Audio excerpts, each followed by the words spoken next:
La clasificación de las acciones en el derecho romano. ¿Qué se entiende por acciones?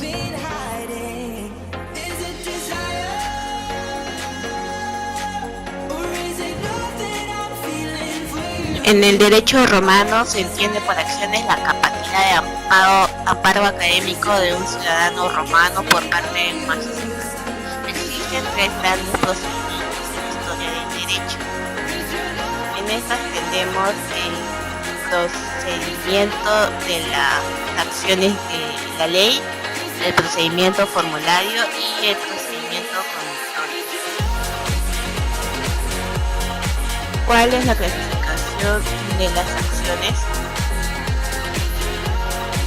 Los juristas romanos contemplaron la acción como parte del derecho subjetivo que viene a proteger.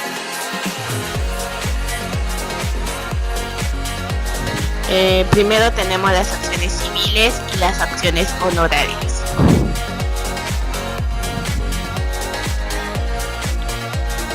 Las acciones civiles se encuentran su fuente en el derecho civil. Y las acciones honorarias se encuentran en el derecho honorario.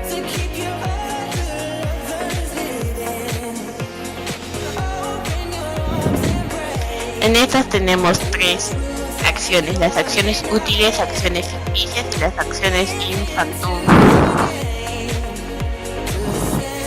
Las acciones útiles se inspiran en algún modelo de derecho civil designado con el nombre de acción directa.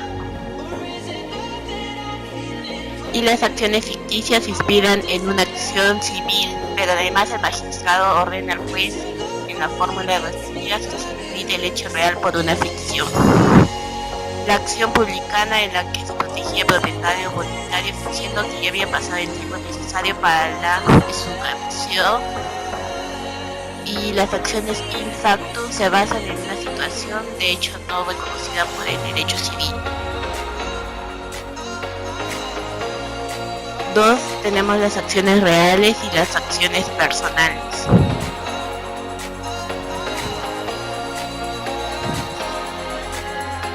Las acciones reales autorizan nuestra conducta sobre una cosa, conocida como vindicaciones.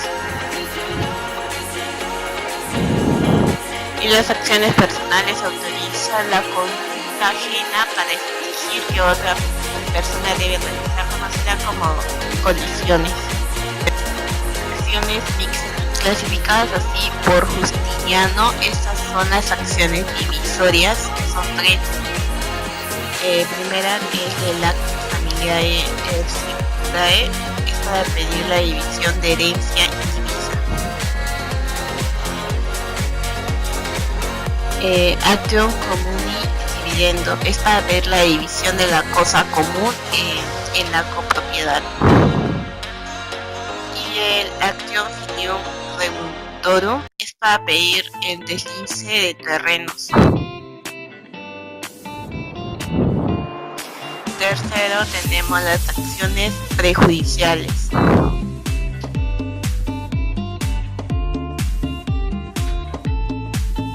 Su finalidad es resolver una cuestión previa que daría pie al litigio ulterior. Ejemplo, si es que quiero averiguar si un individuo era libre o esclavo. Cuarto, son las acciones persecutorias, penales y mixtas. Las persecutorias eran una acción reivindicatoria que tiene el propietario para perseguir la cosa en contra del ladrón o para pedir la restitución. Las acciones penales son las que se derivan de un delito, son acumulatorias a la acción de la persecutoria. Las acciones mixtas, indemnización por el valor del objeto como una cantidad adicional por la pena. Tal es el caso de la acción de la ley equilibrio, acciones privadas y acciones populares.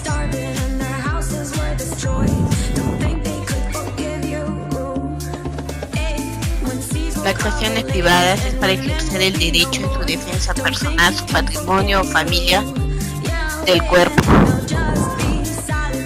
Las acciones populares pueden ser ejercidas por cualquier individuo en defensa del interés público. 6. Las acciones ciertas e inciertas.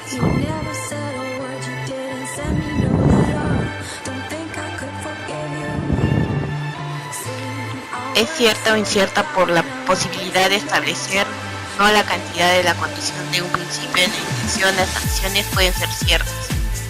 Las acciones arbitrarias.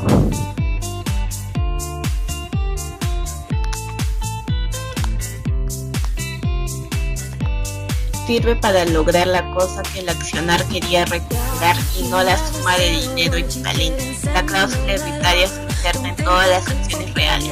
Se aplicaba si la condena de procedimiento formulario era pecuniaria, si se persigue la restitución de una cosa en la que se debe realizar la acción arbitraria. 8. Acciones perpetuas y acciones temporales.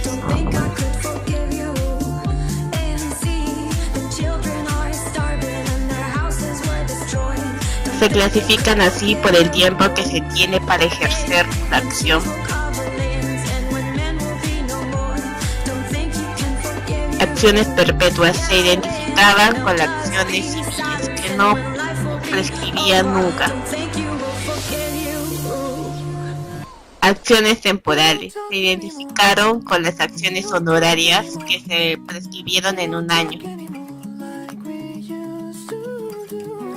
9. Acciones de derecho estricto y acciones de buena fe.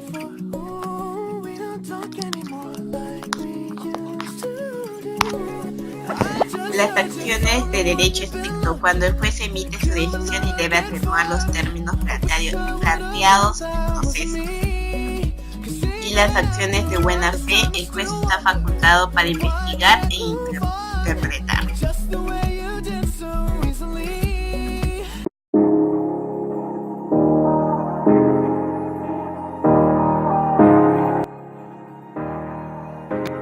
Estado y derecho. Antigüedad. Egipto tuvo un gobierno muy cercano al día de hoy, lo llamamos Estado. Grecia implementó un sistema de derecho.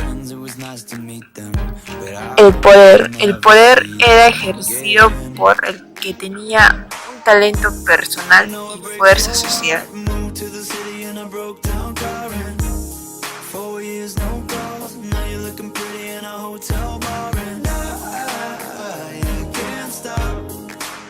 Gobierno. El gobierno se modelaba de forma de las características de este personaje y que en aquellas épocas no existía la idea de un gran gobierno, pero sí los intereses de territorios.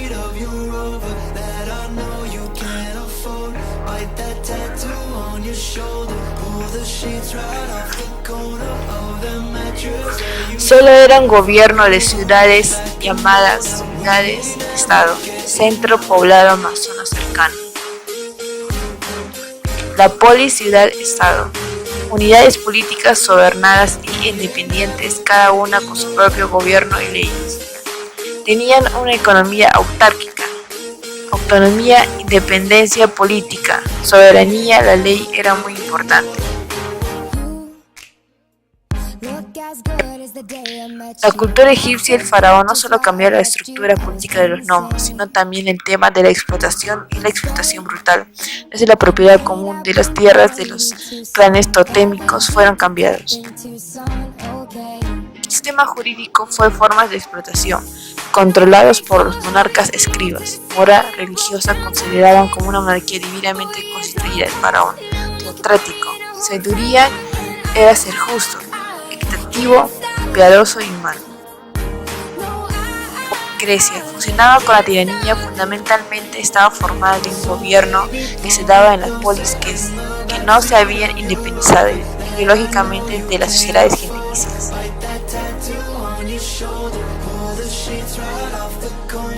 Se dio democracia directa, convocan asambleas públicas para elegir a sus gobernantes y funcionarios del Estado, aristocracia gobernada y en otras en ciudadanos pudientes, oligarquía como forma de gobierno.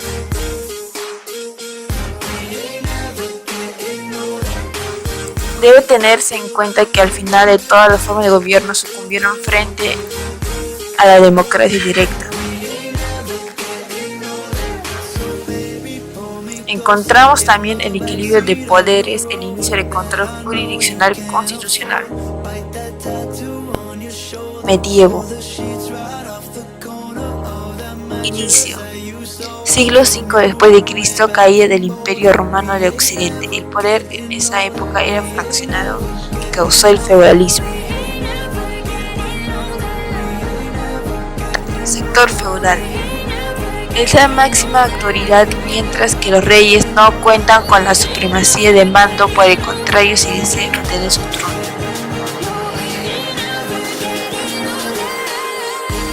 Alta Edad Media.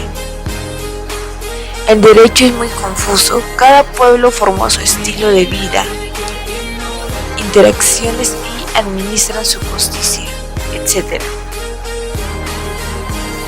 Derecho canónico. Daba al hombre como ser creado a imagen y semejanza de Dios.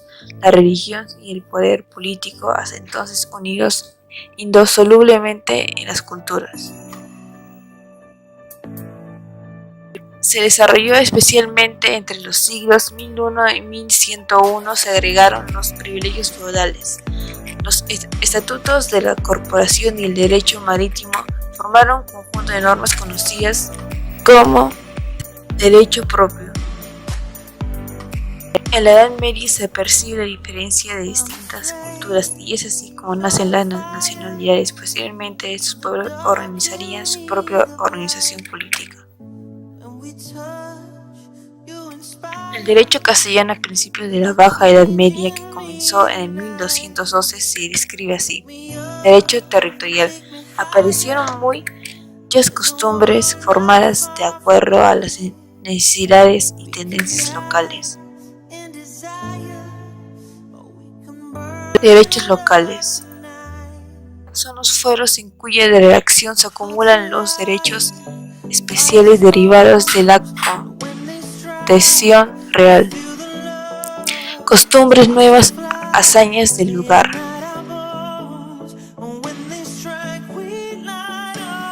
Derechos personales. Estatuto de ciertos grupos sociales fueron nobles, mudéjares, judíos, etc.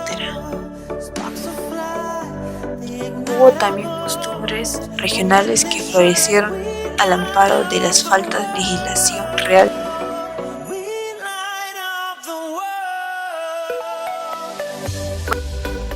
Influencia del derecho medieval. Germánico. La principal fue la adopción. Para que tuviera un valor jurídico, cogía al niño que no tenía familia. Se evitaba un parto o el rapto de una mujer, para que después le pidiera matrimonio. La audalía. El juez no aplicaba a una norma, sino se sometían a una prueba. Liber iurisdictionem. Derecho vigente.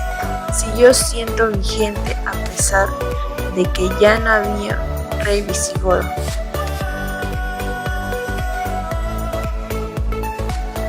El liber cayó de forma natural, que contenía derecho antiguo y anacrónico.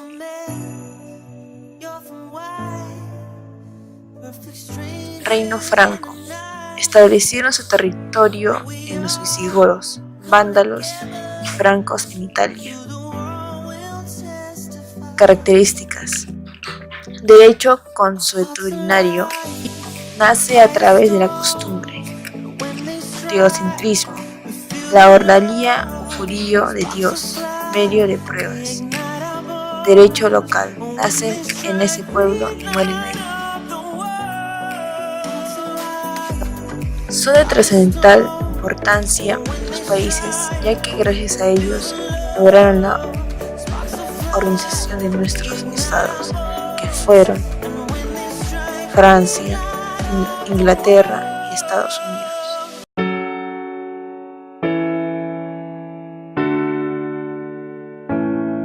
Organizaciones políticas.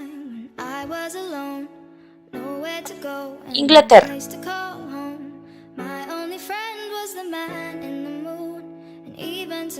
Luego de haber sido invadida por numerosos pueblos en el siglo XI, Inglaterra fue finalmente conquistada por los normandos, pueblo descendiente de los vikingos, muy organizado.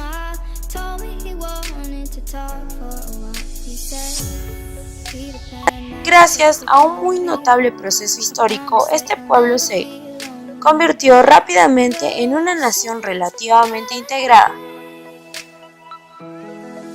Esta como gobierno central fuerte.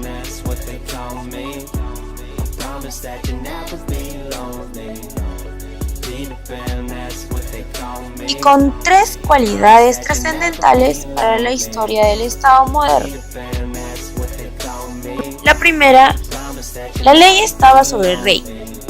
El rey solía firmar pactos de gobierno, como por ejemplo la famosa Carta Magna en 1215, lo que suponía que para subir al trono este estaba aceptando ciertas reglas de gobierno que no podían ser ignoradas. Dicho sea de paso, esta Carta Magna que mencionamos antes fue la que introdujo el principio de protección judicial de la libertad, lo que conocemos como el habeas corpus. 2. Nacimiento del Parlamento u organización legislativa, con la potestad de dictar leyes y ejercitar el control político sobre el poder ejecutivo, todo ello en representación del pueblo. 3. La conformación de un poder ejecutivo puesto por un jefe de Estado y un gabinete ministerial que asumió las atribuciones y responsabilidades del gobierno. En resumen, Inglaterra aportó el Estado contemporáneo lo que conocemos como el habeas corpus, la noción del Parlamento y la organización del poder ejecutivo.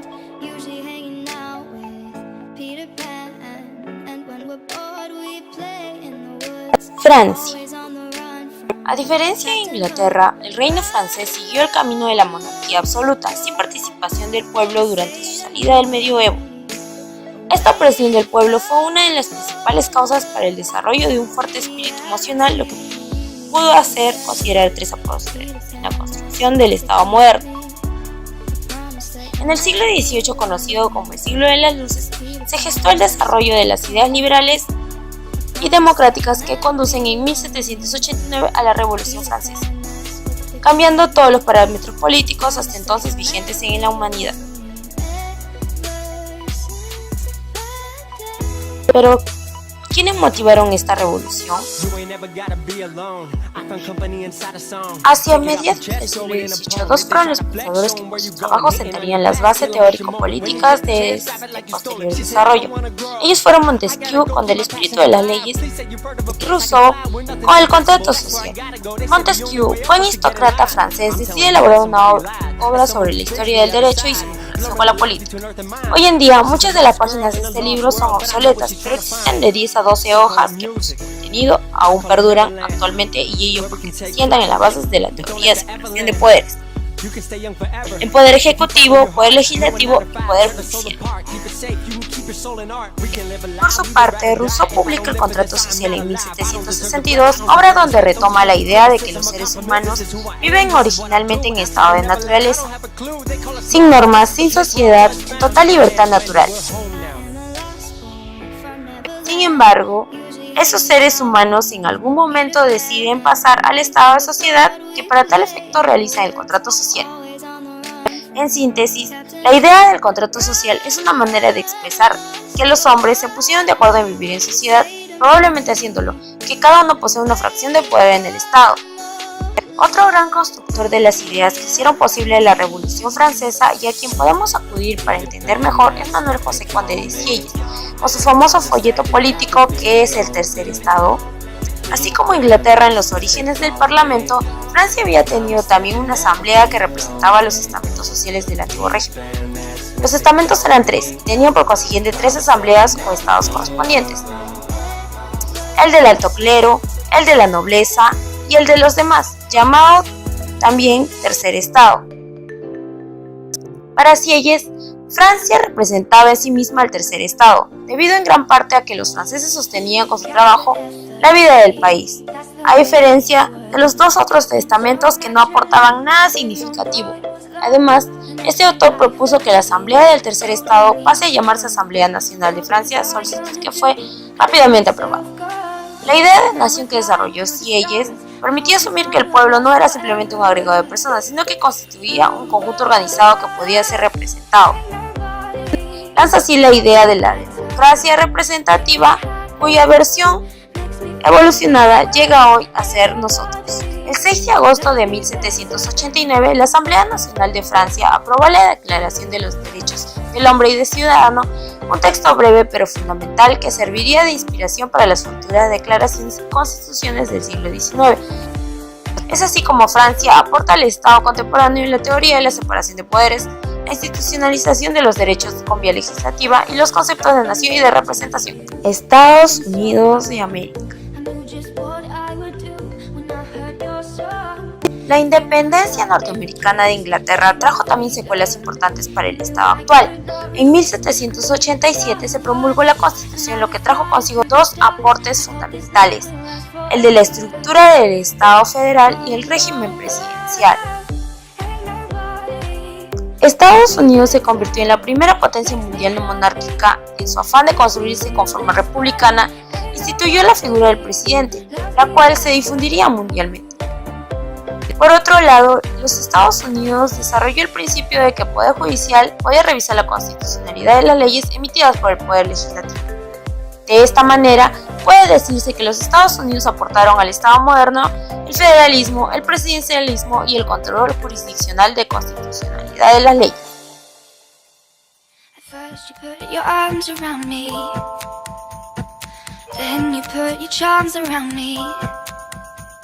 We stare into each other's eyes, and what we see is no surprise.